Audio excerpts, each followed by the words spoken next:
I finished reading The Petty Demon by Fyodor Sologub, and I have some thoughts about it. So, I had quite a history with this book. I bought it and tried to read it the first time a little over 3 years ago, right at the end of college. I guess almost 3.5 years ago. I would have been like in the spring of 2022. Uh, so, I bought it because my professor at the time, I was taking a class on 20th century Russian literature, and the professor of that class told me, I can't remember if it was in a conversation with me or if it was during a lecture, but he said at some point that this was actually his favorite book. But sorry, cats are doing something. They just knocked something over. That's fine. Um, he said this is actually his favorite book. Um, I think definitely his favorite of 20th century Russian literature, and I think he said it was his favorite just in general.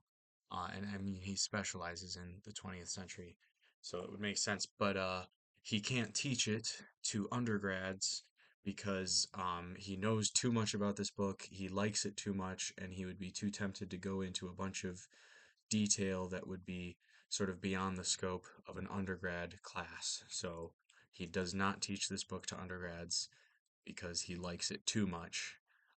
But he's written like postdoctoral work about this book. So I was intrigued, and this book is considered to be part of the symbolist movement in Russian literature and the decadent movement in Russian literature. And I was reading about both of those things, which overlap to a great extent. I was reading about both of those things on like Wikipedia at the time, and this is considered to be kind of the pinnacle of those two movements within Russian literature. Um, I'm not going to go into exactly what those mean because, frankly, I'm not an expert and it's kind of beyond the scope of this review. But I mention it so you can look it up if you're interested. There's two, again, very adjacent, somewhat overlapping movements in French literature originally, as well as French art and poetry, that then makes its way over to Russia around the late 19th century and early 20th century. So this was published in the early 20th century. I forget exactly when. I mean, he was writing it like for quite a while, but I think this, I want to say it came out in like 1910, 19, I don't know, but early 20th century. And the book, oh, so anyways, what I was saying, I tried to read it like 3.5 years ago, um, and I read about 100 pages of it, and it just didn't quite click with me. And then I got distracted with life stuff. I moved out of my college apartment, I started working, and I was still reading. I started this YouTube channel around that time, but I don't know, this one just kind of fell by the wayside during all of that. Um, but I came back to it recently and I liked it a lot more this time, and I was able to finish it this time. So this book is about uh, a school teacher in a small town in Russia around the turn of the 20th century. Um, our title is sort of disparagingly referring to our main character, this school teacher. He's very cruel and abusive towards his students, verbally and emotionally abusive in class, but then he goes to the parents' houses after school um, and tells them like about all these terrible things their kid supposedly did so that the parents will beat the kid. And there's even one scene in the book where a parent asks him to help uh, beat their child, uh, which is a really weird thing to do. And when I first read it, I was like, that's insane. But maybe that was a thing that teachers did in Russia 120 years ago. Maybe I could see that. But no, there's a scene in like the next chapter where the headmaster of the school brings him in and he's like, you can't be doing this. This is weird. What are you doing? And half the stuff you're saying about these kids isn't even true, I don't think. So it was not normal for him to be doing that, and he gets reprimanded for it. Uh, so that's his job, and then he's got these aspirations to, you know, go on to a higher station in life. He's been getting these letters, supposedly from a princess, who says that she can get him a job as like a government official in a larger town. But before she can get him the job, he needs to be married. He needs to marry his girlfriend that he's been living with. So that's kind of his main plot in the book is that he has to get married to his girlfriend, which he was kind of hesitant to do, and he's like flirting with other women throughout the book. Uh, and once he does that, he's supposedly going to get this great government job from this princess. Uh, Meanwhile, one of his students, guy on the cover, uh, is being seduced by another woman from this small town. Um, and it's I'm gonna come out and say it's very uncomfortable to read at times. There's no like explicitly sexual stuff, but she's certainly attracted to him, and he's like a pubescent boy, and she's an adult woman. Um, but Basically, it all starts because our main character, the teacher, who I should start mentioning character names. His name is Peredonov. That's his surname, which he's usually referred to as. He starts a rumor that this boy from his class, Sasha, is actually a girl disguised as a boy because he has sort of androgynous features.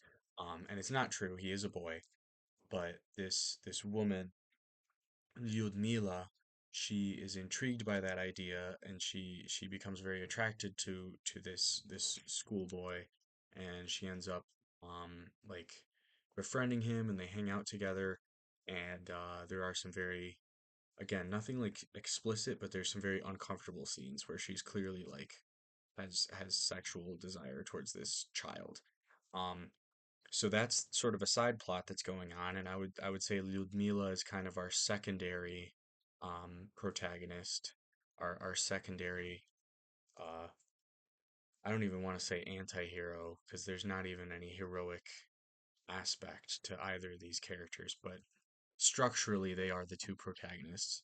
Um, and so those are the two things going on, and then over the course of the book, um, we, the readers, discover that the princess doesn't exist. It was a forgery.